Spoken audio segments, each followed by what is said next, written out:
Okay, so the game is Bullfrog Goldfield, and I saw my introduction to this, I believe, on uh,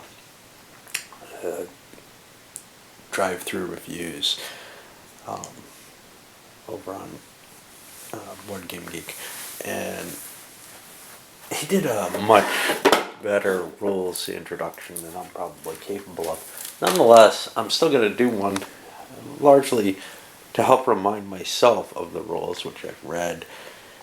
The rule book's a little tough to handle. I'm not sure how good these player aid cards will work out to be. I'll try to work with them too. But I know that I struggled to understand what was going through even after having seen that and forgotten it, in the period that my pre-order was taking place to be processed.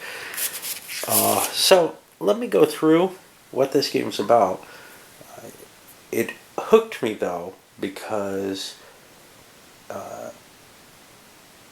it was expressed as kind of a simpler XX by someone who hasn't yet dove into the XX, but with the stock shares, etc. And we've got these over here, and they're quite pretty, actually. Nice sturdy cardboard on them.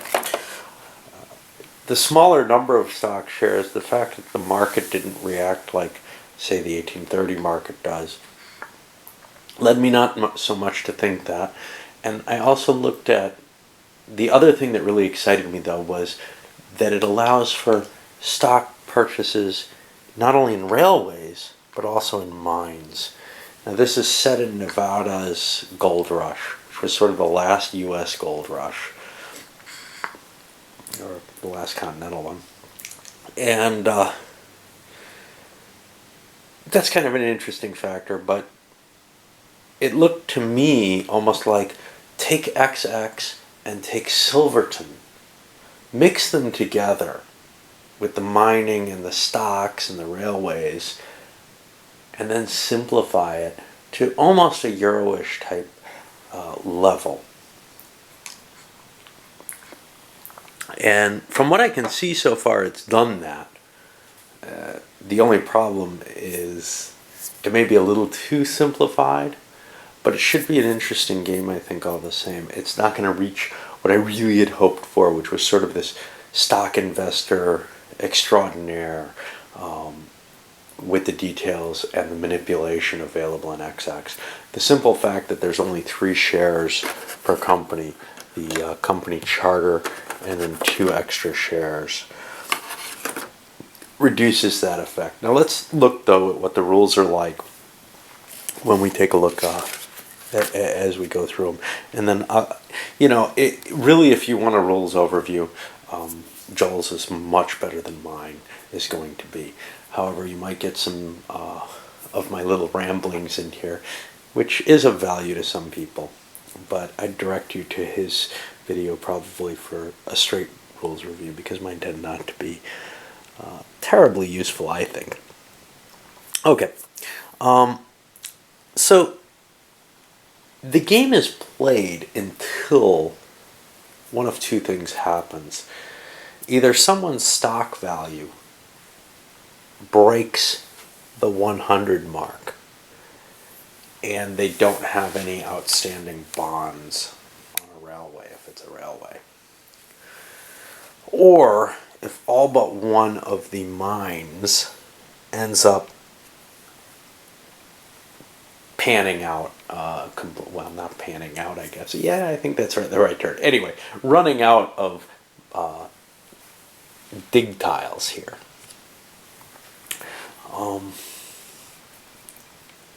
And you play in sequences that follow a certain cycle where you get, very much like what I was just playing, Space Empires, where you get 3 rounds of actions, and then there's sort of this income phase that runs in between every 3 rounds, very much like the stock phase in XX as well. Taking a look at what happens, well, on the first turn of the game, a player selected at random to be the first player.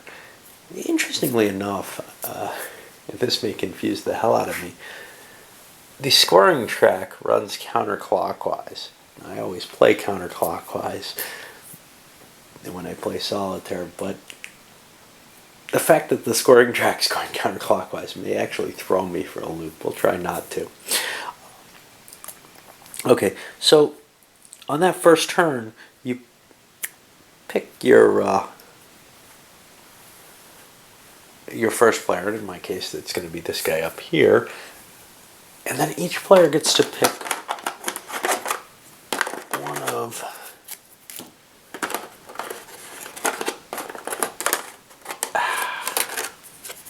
these cards.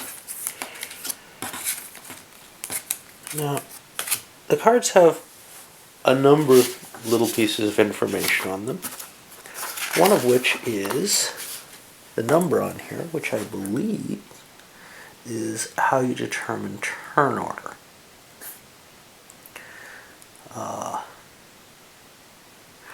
Everything that you do, well, the lowest valued card determines turn order here.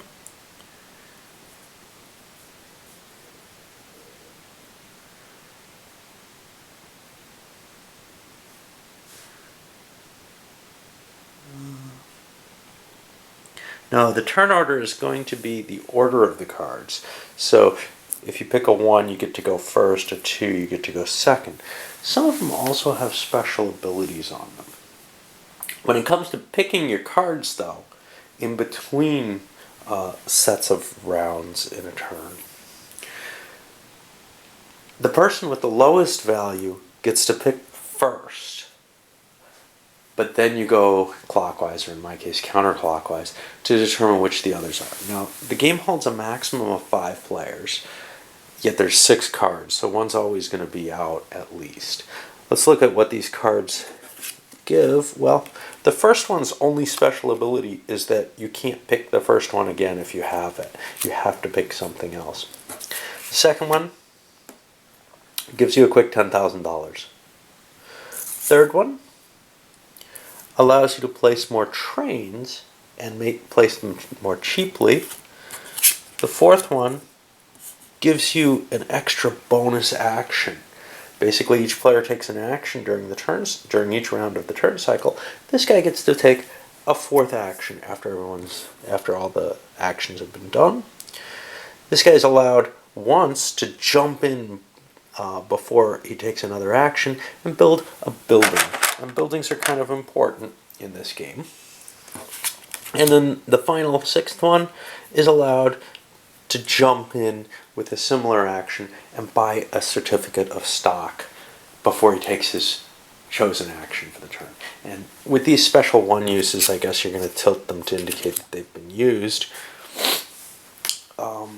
When it comes to your action rounds, you have a set of things you can do, and you pick one of them for each of your actions. And those options are buying a share of stock, selling a share of stock, buying a building, laying track, or hauling ore. Hauling ore is sort of just a way to collect some cash, a little extra capital before you make your purchases that you need to do or whatever other investments you need to do. I'm assuming cash can run kind of low fairly easily for various reasons from what I've seen. Okay, so let's take a look at each of those actions in turn, but after the 3 rounds in a cycle are done, you go to this administrative phase, which we'll also take a look at. Alright, buying stock. Well, when you first purchase a stock, you're purchasing the presidency, the charter, whatever you want to call it, of the company. There aren't really a difference between, everything's just companies in this. If you're buying a later share after that comes, you buy one of these shares which become available after the charter has been purchased.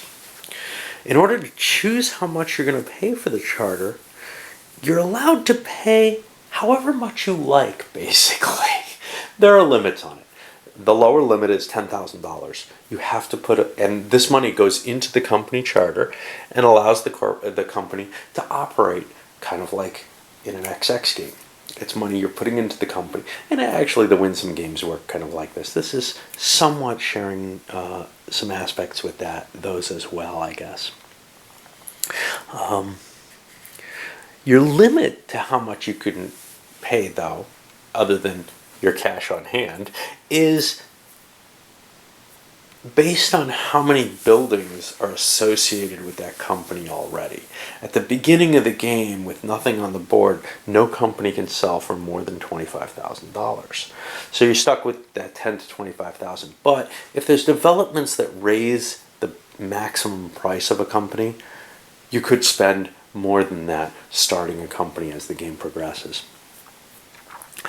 If you're buying later shares after the first one, just standard shares, then you have to pay thousands of dollars equal to wherever on the track it is. And this is really where you track the price of the shares of the company. It's called an income track, but it really isn't. It's the price per share. Although it may affect income in some cases. So in this case, you just pay that cash, and again it goes into the company charter as you buy the certificates. And there's only 3 total, the company charter and 2 other certificates. It also, when you buy certificates of a company after that first one, it increases the value of the stock by 5 on the track.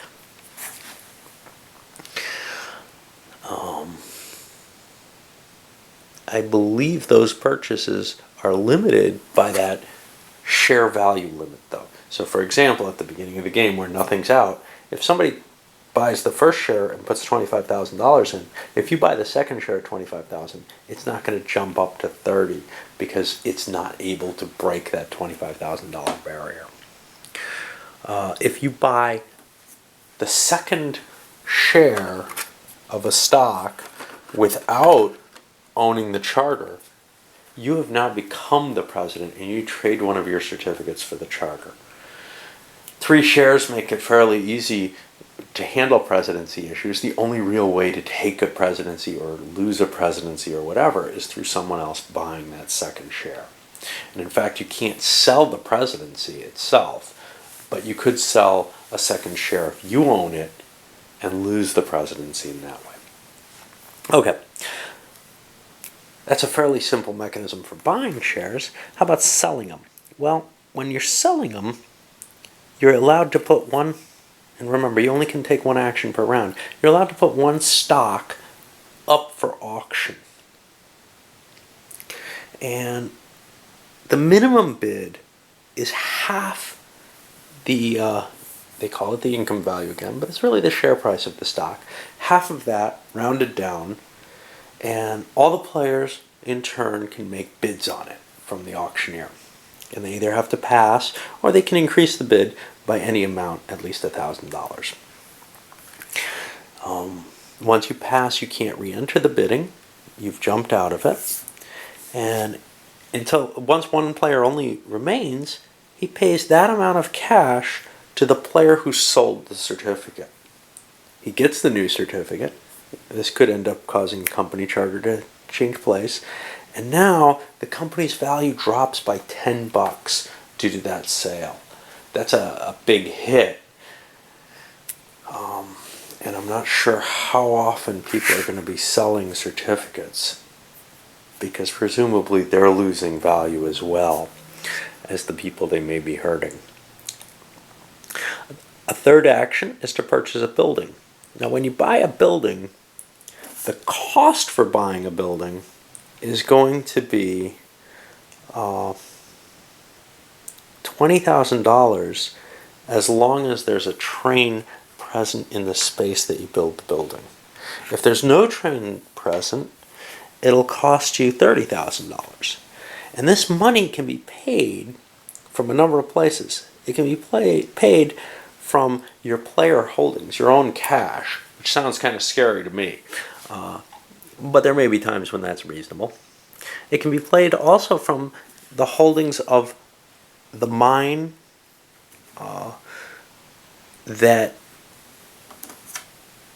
is that you're building the building on, or it can be paid from a railroad that's connected to that mine. This is in case of building a building on a mine. You could also build it on a town site, and when you do this, you can pay it for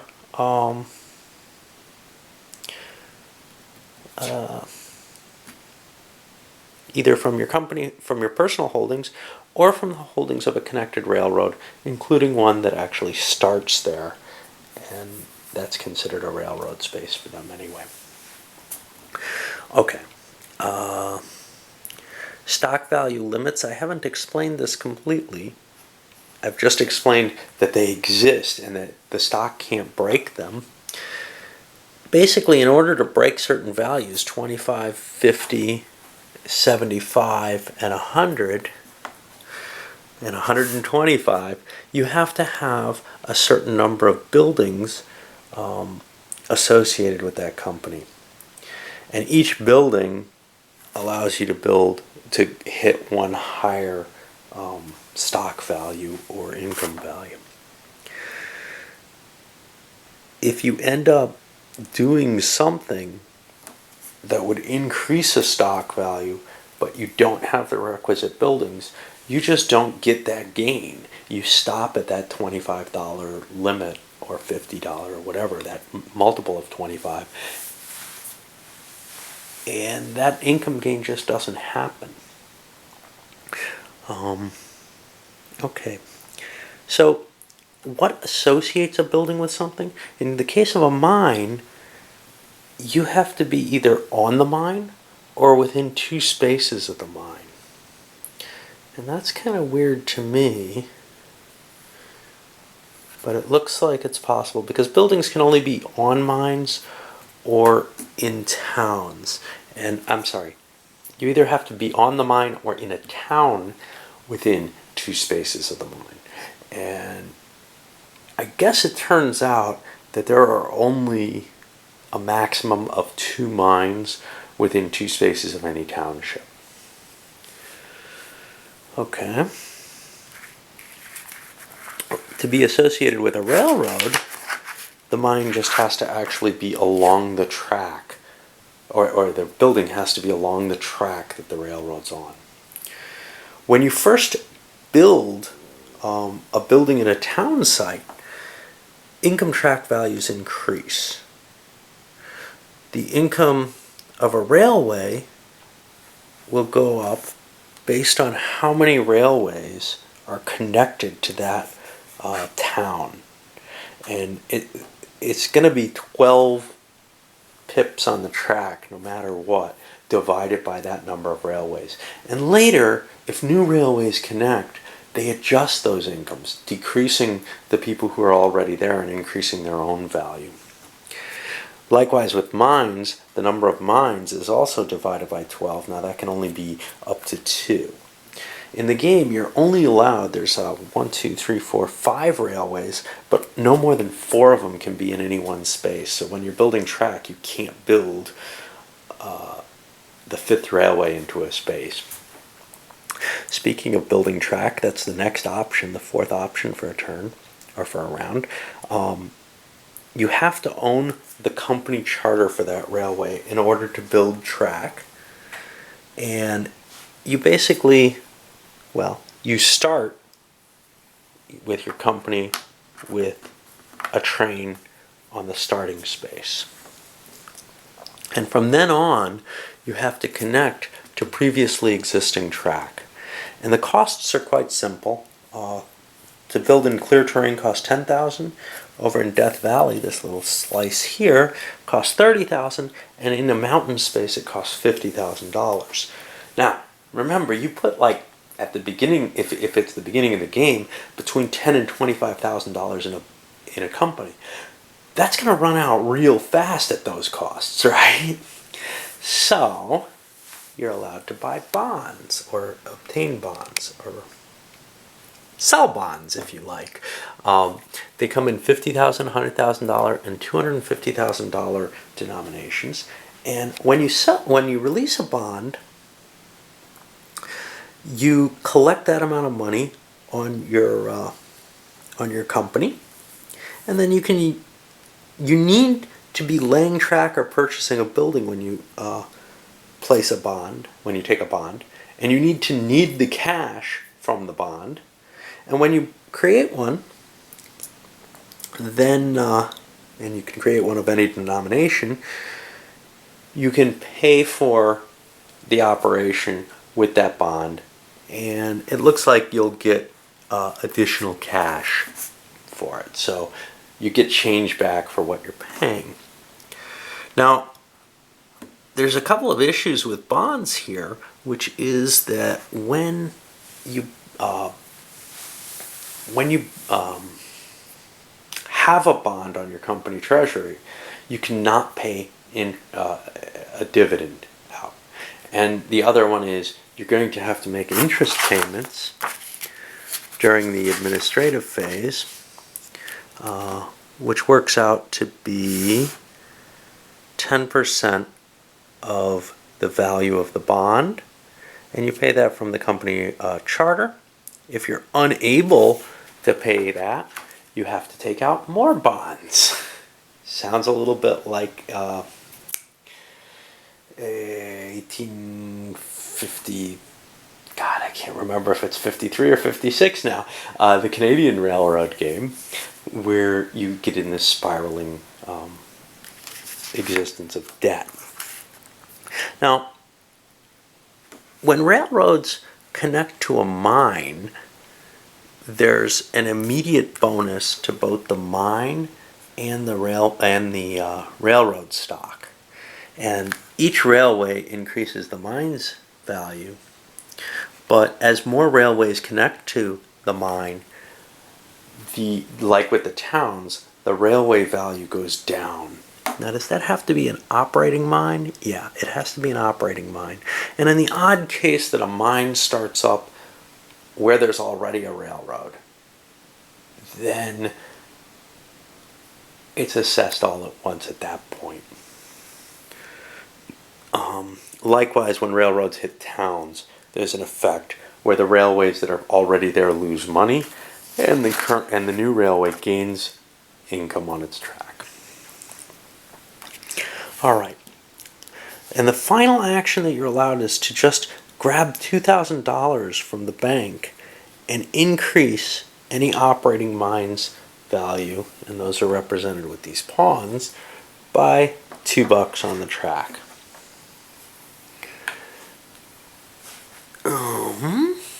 Let's see what else. Okay, so then we hit this sort of administrative or income phase, and that has 6 actions in it that take place. And remember, this comes in between every set of 3 rounds. The first thing there is to develop mines, and starting with the banker, it really doesn't matter who, and going around the table, each player excavates their mines. And you'll see there's these little chips on each mine. And you're going to flip this over, and the shallow dig ones, I think, are all a positive effect on your mine's income. The deep dig ones have a number of effects. They might have positive or negative effects on your mine's income. They can also cause you to have to discard deep dig counters below the pile there, or draw new deep dig counters and increase the amount of digging that can happen at your mine. This is all important because once a mine runs out of these tiles, it closes and becomes valueless. All right, and that's why the game ends when all but one mine are closed. Then you collect your income, and the way income is collected is the bank hands an amount of money equal to your income space to that corporation. Just goes right in there. So it's both stock value and income there. And this money goes in the company treasury. Until a railroad reaches an operating mine, though, it cannot receive income. So it's vital, really, to hook up your railways somewhat quickly. And again, that can cost a lot of money. Once it does start making income, though, it continues to receive income even if all its mines become exhausted. Then we go to paying interest, where you pay 10% of your interest from each of the corporations for, well, these are only railways that can take bonds, for the bonds they hold. And we're going to have to come back in a moment. I'll load this one up and get the second part. Okay, well, let's continue. After paying interest, you're allowed to actually pay off the bonds. And you just grab cash out of your company treasury, put it in the bank, and give the bank back the bond. It has to be equal to the base value of the bond. So you had to pay your interest at least once on each bond that way. Then, if you have no bonds on a railroad, or if you're a mine, you're allowed to pay dividends. Well, dividends are very simple in this. Each share, and there's only 3, is worth a third of the cash on the corporation. If the corporation only has one certificate out, it pays a third of the cash to that person, to the president. It basically pays a third to each of the different stockholders. It's always rounded down, which means the company may have cash left even if all the shares are out, except in the one case where the owner of the corporation has all 3 shares, and then he takes the whole lot. Remember, though, you can't pay out a dividend if you have a bond on a railroad. When you pay out a dividend, the company marker goes forward 5 spaces on the track. And again, it's limited by these number of buildings that you have on the board. So starting a corporation, especially a mine with a lot of money on it, may be a mistake. If you choose not to pay out a dividend, the marker for the company is moved back 5 spaces. Then any mines that have no development tiles left on, that have been dug out completely, are dissolved, their stock becomes worthless, any money on the charter goes back to the bank. There probably won't be any you'd pay out a dividend if you had any sense in you. At least there wouldn't be much. The stock certificates and the company marker are removed from the game. The railways connecting to the exhausted mine are also decreased in value, and basically by the amount that they got for connecting, I think. Let's see what that is. Yeah, so it's $24 for connecting to a mine is the base divided by the number of railroads there are, and now the railroads lose that. I don't know what happens if a railroad drops down to 0 value. I think that's highly unlikely because they're going to have connection values for towns, for buildings, etc. But the mine stops producing at that point. For towns or for buildings? I'm not sure about that. Yeah, no, they don't get anything for buildings. Right?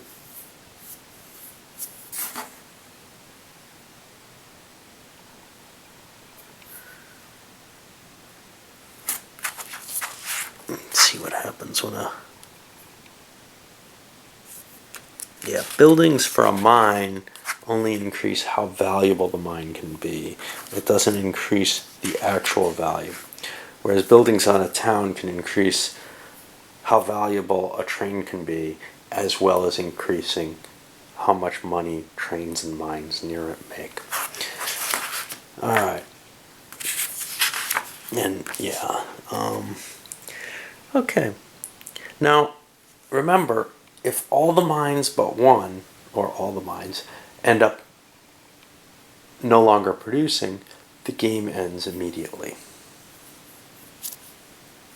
Yeah, it ends up at this point. Okay. And what happens when the game ends? Well, there's two ways it can end, as I said. One of them is all the mines being exhausted. The other one is if a stock value goes above 100 and there are no bonds on that stock. If the game ends, then any railroad with outstanding bonds on it is considered worthless and its stock's removed from the game. The cash remaining on all charters returns to the bank.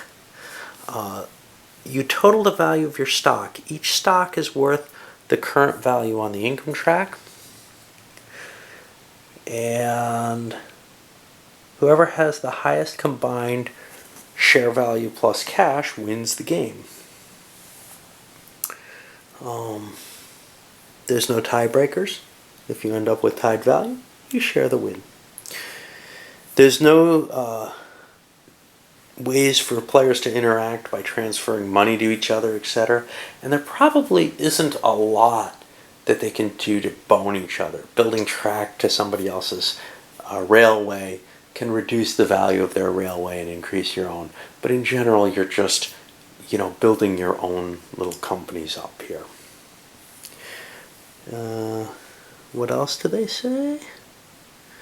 Everything's open and visible. And that seems to be all there is here. They talk a little bit about some hints here, which include that you should, if you push your mines hard, if you're continually drawing from the same mines, there's a good chance that you'll deplete that mine earlier, and therefore its stock value won't be available. Of course, only one's going to survive the game. So it may be worthwhile to try to push that and get a lot of income to invest elsewhere, etc. We're going to see how this all works. What doesn't look like a terribly valuable option is starting out with putting your money in a railway and not a mine. Here's why. The railway isn't going to make income until it hits an operating mine, right? So it's going to be decreasing in value because it can't pay out dividends. I believe that's the case, right? Well, yeah, because it's going to either have no money on it, just what you put on it, or it's going to have a bond on it. And it's not going to be a terribly valuable investment. So you want to have mines down first, or see that someone else has a mine and build to it. You don't want to just start a railway early on saying, this guy's near a lot of stuff, I'll pick him. Because with that, I think you're asking a recipe for disaster. People will avoid you. Let's see what else we have here. They give another one. Money can be saved by laying track tiles first to reduce the price of buildings. Yeah. Railways are long-term investments, risk of not becoming solvent, while mines usually generate money faster at the risk of depleting. But I think you need mines to get the cash necessary to start your railroad. Anyway, this is going to be a first look as always, and I'm going to sort of play it out and see how it goes. You can get an interesting idea. You'll get to see it with me, assuming you've stuck around this long. These two piles, it seems like only the deep dig pile is ever actually used. It's not absolutely clear in the rules when you do the mine development. What it says is when development tiles instruct a player, added tiles are taken from the deep dig draw pile. Subtract tiles placed back on it without being revealed. If the mine has no, but you can reshuffle used tiles if necessary to replenish the deep dig draw pile. So here's the problem. It's possible for shallow dig counters. No, it's not. I was going to say it's possible for them to end up on there, but it's not. So it seems to me that only the deep dig pile is going to be shuffled and used. So the shallow dig pile can actually go away. That's not going to ever be drawn from again. All that did was give me some tiles on top. And those are split up with 3 shallow digs on top of 3 deep digs. The shallow digs are always positive, so it means that your mine for the first couple draws is going to be advancing. But after you get to the deep digs, you may want a different mine to draw from. Because, no, it's each mine is drawn from. So, yeah, early mines are going to tap out, and there's not much you can do about that. All right. Well, I'm kind of interested in this and excited about the concept of a game with stocks that are interdependent the way these are. So that's where I really think this game is going to be of interest to me. I would have rather something a little bit more in depth, like take Silverton and add shares to it. But I knew what this was going to be when I picked it up. In some ways, I'm thinking of how would I make Silverton with shares work? And this may give me some concepts towards that more complex game that feels a little less like a Euro. All right, let's roll with this one then.